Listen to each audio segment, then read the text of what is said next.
What's up guys, I'm Allie, this is Treat Yourself, and I have not been on here in a hot minute. This is my last month of college. I literally graduate in 6 days, yes, and I have not filmed my October wrap-up, nor have I obviously filmed my November wrap-up yet, so I'm just going to kind of like put them all together. Also, this is literally my life right now, so I studied this morning for one of my final exams. I only have 2 left. Studied this morning for my final exam. I was like, oh, I'm ready. I got this. Put Axel in his crate. Gave him a little ice cube to chew on.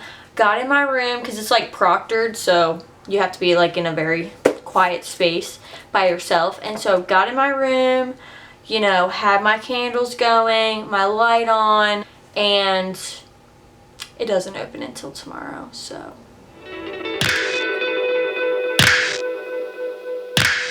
So for the month of October, I read 10 books, and then in the month of November, I read 15 books, so I'm just going to kind of like throw these at you, do a little bit of plot summary, and kind of tell you about what I thought about them. So the first one is The Bromance Book Club by Lisa K. Adams. This is a romance, and I gave this 4 stars.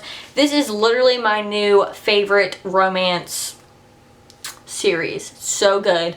This is about a married couple, Gavin and Thea, and they're having like super bad marital issues. One of like Gavin's friends invites him to a bromance book club where basically it's just like a bunch of like rich guys in Nashville. So they start reading romance books so that they can succeed in their marriages, have good relationships, blah blah blah. It's really cute, like something that would probably never happen in reality. Sorry guys, just saying. I don't really feel like you would love romance books. I don't really like them, except the series. So, gave this 4 stars. It's just a really cute romance. It's funny. I just love the way she writes. It's really good, and they have like really good chemistry. Like their relationship is really cute. I only gave it 4 stars though, not 5, because it was kind of cheesy. But the next one that I read was the second one, called Undercover Bromance by Lisa K. Adams. And this is also a romance. Obviously, this is the second in the series, and it actually follows Thea's sister and like her love interest or whatever. It's a hate to love romance, which sometimes I don't like, but this one was really cute. It was really good. I gave this one 5 stars, and this one is probably my favorite out of the 3 because I read the 3rd one in November, which I will talk about. The guy Mac is the guy love interest, and then Liv I think is the girl. It's been a while. She's just like a very like hard person to kind of like get along with, and Mac is very like player, and so you kind of just like go into their past and stuff and see why they are the way they are, and I really like love stories like that. Liv's like boss, former boss, is sexually assaulting women, so she's trying to kind of take up for all these women, and it's just a more serious telling of one of Lisa K. Adams' books. The first one was not very serious. It was just like romantic, cute, blah blah blah. The 3rd one that I read was Serpentine by Chrissy Dietz. This is a Christian dystopia. I gave it 3 stars. This is just like a book that I had to edit and revise for my internship at a publishing company. It was okay. It's basically about this boy and this girl, and they like were in an orphanage, and the authority or whatever started trying to ban like all Christian aspects, and so it's just really bad. Like they're trying to survive, they're trying to like resist the anti-Christian people who are trying to like rule or whatever. Your classic dystopian themes kind of, but this was more like of the better books that I revised for the internship.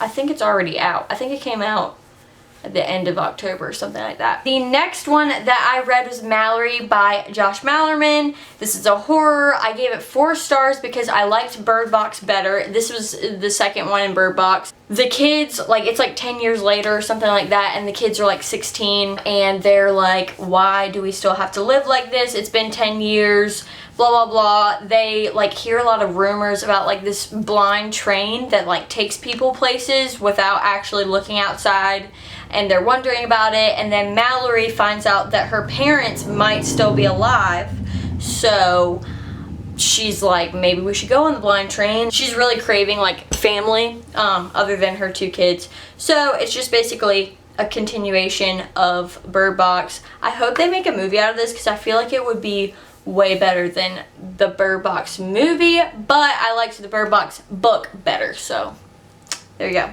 Gave it 4 stars.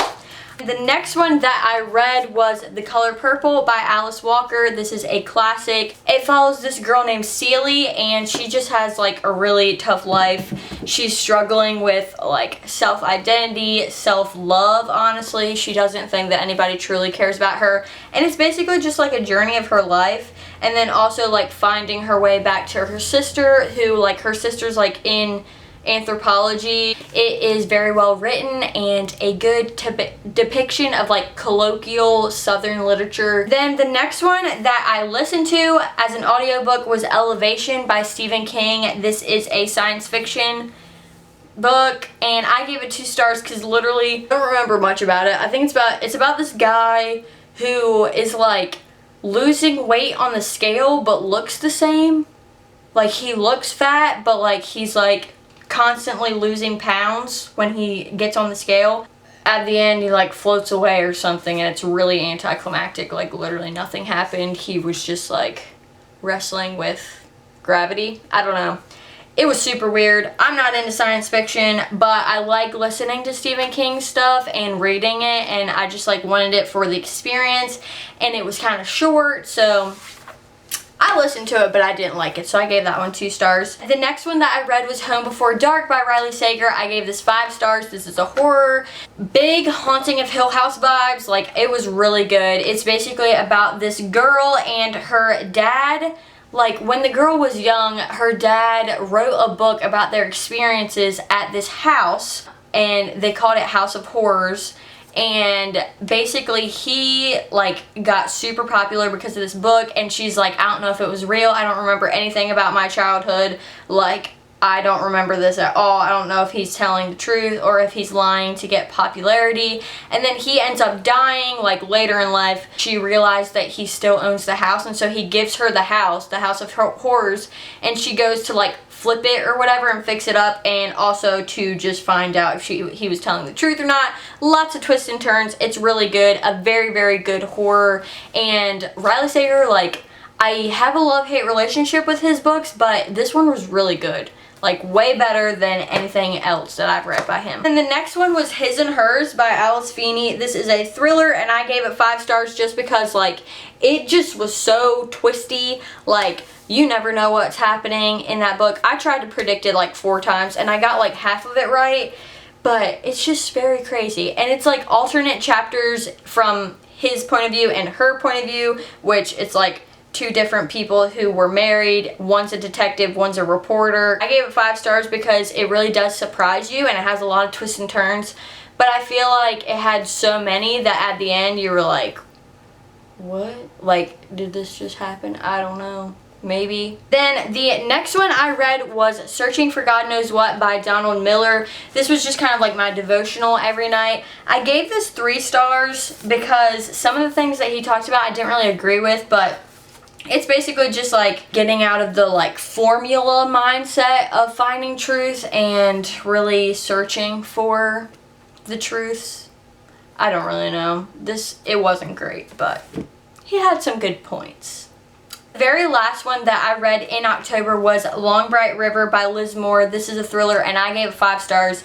Hit close to home. It was about addiction. It's basically about this girl, and she's a cop. There's, like, a serial killer on the loose who keeps, like, killing addicts and prostitutes and stuff like that, and she knows that her sister Casey is an addict, but she's basically like going to try to find her while also trying to solve the case. She is also a single mom. Just, it's very like heartwarming, but also has the crime thriller aspect of it. I think that it's a really good depiction of like how family members feel when they have a loved one who is in the pits of addiction. It's also taking place in Philly, which is a big center for addicts, and it's just a really bad area, and so you get to know like more about Philadelphia and more about an addict's life and the loved ones who have to deal with that. It reads very well, reads very quickly, and it's just a really intriguing story. We're going to go over to my November reads. So I read 15 books in November, which is really good and it sounds really good, but also a couple of them are audiobooks. So I'm just going to tell you some of the audiobooks as well as some of the regular books that I read. And I also was doing bingo for my book club, so yeah, I needed like 5 to get bingo, so I did 15 to get 3 bingos because I won a prize. First one that I read was Crazy Stupid Bromance by Lucy K. Adams. Steven actually pre-ordered it for me because he loves me and whatnot. This came out October 27th of last month, and I finally got to read it. This is the first book that I read. It is about Liv's best friend, Alexis, who was also like a victim of the boss who was like getting caught for sexual assault. And it's Alexis and then her best friend, which is also Mac's best friend.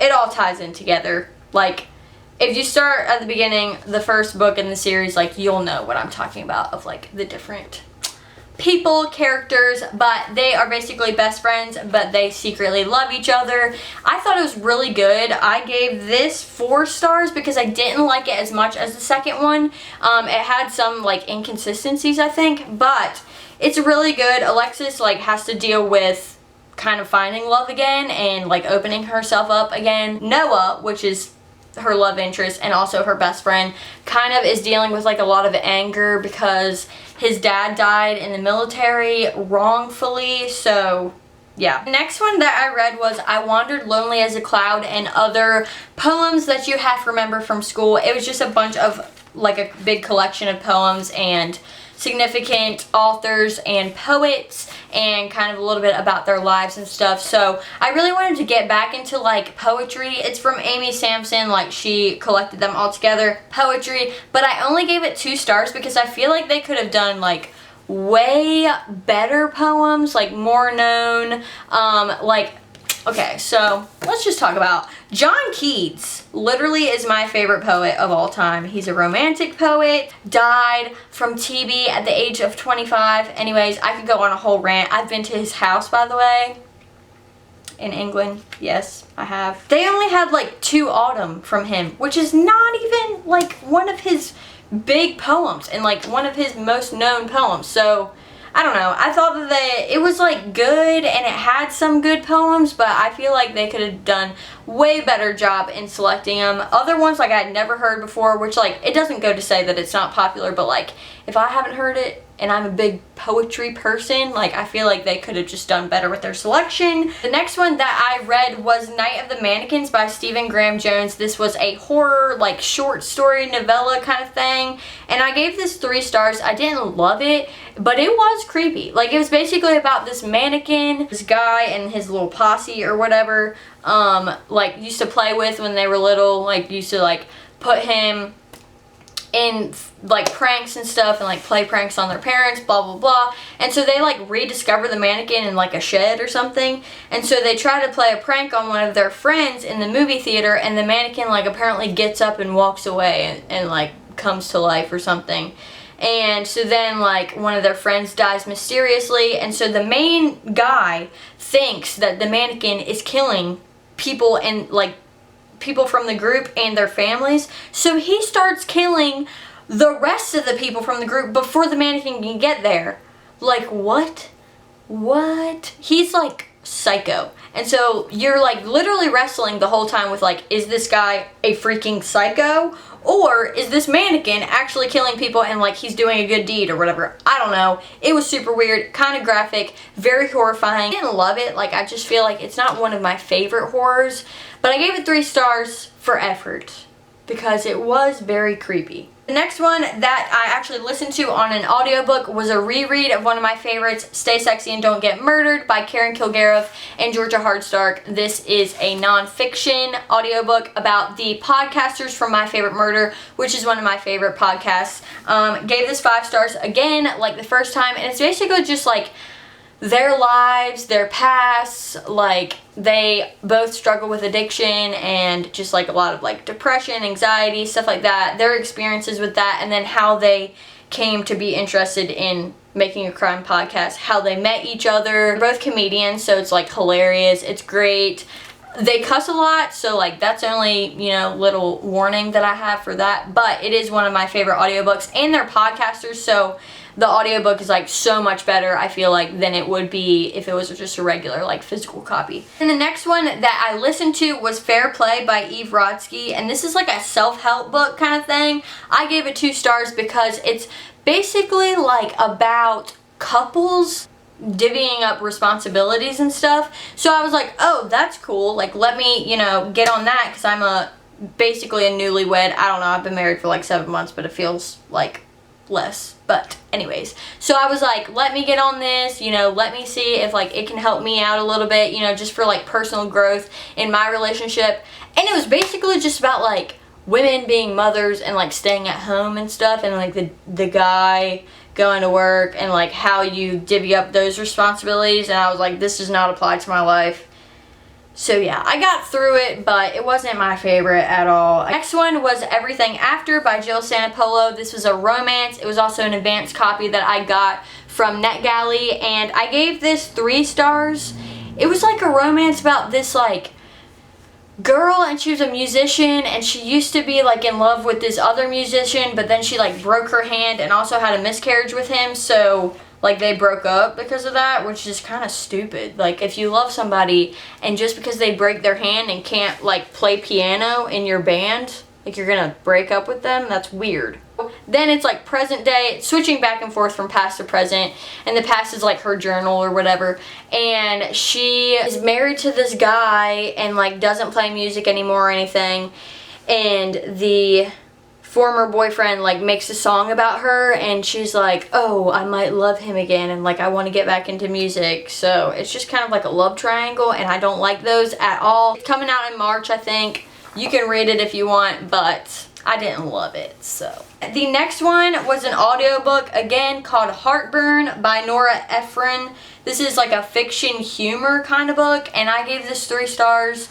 Once again, it's basically about this like pregnant lady who like her husband's having an affair, then like they get back together, and it just didn't make any sense to me. It was funny like to an extent, but I just feel like it was very like housewife kind of writing, and also like cheating, and I don't like reading about cheating. So yeah, that one was 3 stars. Next one that I read was The Girl Who Loved Tom Gordon by Stephen King. This is a thriller. I gave it 3 stars. I basically needed a book to fit the prompt of like read a book that was published the year you were born, so 1999 this was published. And it's basically about this girl. She's like a super big Red Sox fan, which like, you know, I'm gonna judge that because Yankees are way better, but that's a whole nother conversation. She gets lost in the woods. She's like 9 or something. She gets lost in the woods, and it's basically about like her survival story of like surviving in the woods. She ends up getting really sick. She like drinks the water like an idiot, but it's basically about how like she keeps envisioning Tom Gordon like helping her through all this stuff, which is like a Red Sox player, and she survives. So, and then she also like listens to the games on her Walkman, and that like helps her survive. So it's basically just like baseball with a survival story kind of thing. It was alright. It wasn't like my favorite or anything, but it was pretty good. It's a very like fast read. I think it's only like 130 pages, so it was alright. But the next one that I listened to was Gone Girl by Gillian Flynn. I gave this 5 stars. It's obviously just a classic, like, great thriller. I feel like when people read this book, like, they're like, okay, I like books now, you know? And so I was listening to the audiobook because the audiobook is really good. It's very intriguing. And I had already watched the movie, so I was like, I feel like the audiobook will be better because, like, I know basically what happens and I know the storylines. It's, you know, a lot of plot twists and stuff. If you ever have watched the movie, it follows along very similar to the movie, so I feel like if you like the movie, you'll definitely like the book. And then the next one that I read was Still Alice by Lisa Genova. It's basically about this Harvard professor, and she ends up getting dementia and like literally like losing all of her cognitive abilities, and it's basically just a very heartbreaking tale of her story going downward. She like writes notes to herself so that she can, you know, remember things, but it's just really heartbreaking and it is very accurate, and I really I haven't read anything like that before, so I thought it was really good. The movie is also very good. Gave this book 4 stars. It was pretty great. The next one that was also an audiobook that I listened to was Hunger, A Memoir of My Body by Roxane Gay. It's a memoir, obviously. I gave it 3 stars. It's basically about this girl, and she like was raped at a semi-young age, I think, when she was like 12 or something, and it's basically about how she starts gaining all this weight because she doesn't want people like touching her body, and just like her trauma and her PTSD about all of that. It was good. I gave it 3 stars. It wasn't like amazing or anything, and I listened to it on audiobook and I kept like getting distracted, so I feel like that also played into my low-ish rating. And then the next one that I read was My Lovely Wife by Samantha Downing. This is a thriller. I gave it 4 stars. It was like, what? So the reason that I read this book is because it like compared it to Dexter, but like from a girl's perspective, and I was like, yes, like give me that, because Dexter is one of my favorite shows. So it's basically about this girl, and she gets her husband to like find her people to kill, and then she kills them, but then it just like everything turns on its head towards the end, and you just gotta read it to like know what I'm talking about. But it's really good. I feel like the ending was very anticlimactic. Like it could have had a way better ending. But other than that, it was great. So I gave it 4 stars. And then the last audiobook was A Stranger in the House by Shari Lapina. This is a thriller as well. I gave it 3 stars because it was just very like regular thriller trope. Nothing really great. It was basically about this girl, and she got in a car accident, wakes up, doesn't remember anything, which I don't like that little trope, and it like turns out that this man was murdered the same night, and like her car accident was near the site where his body was found, so it's like, did she do it? What's happening? Like, I don't know. It's very predictable, honestly. Her best friend is sketch from the start, and that's all I'm going to say about that. So you can read that, but those are all the books that I read in October and November. Sorry that I literally have not been active at all on any of my social media accounts for the past like month, because I'm just have been drowning in homework and college, but I'm almost done with that, so I will probably be posting more videos, especially like in December when I'm just chilling at home, like working remotely and stuff. So I hope that you guys liked this little wrap up for the 2 months. Let me know what you think about any of the books that I read or any of my ratings, and what was your favorite book that you read in the months of October and November. So I'll see you guys later. Bye.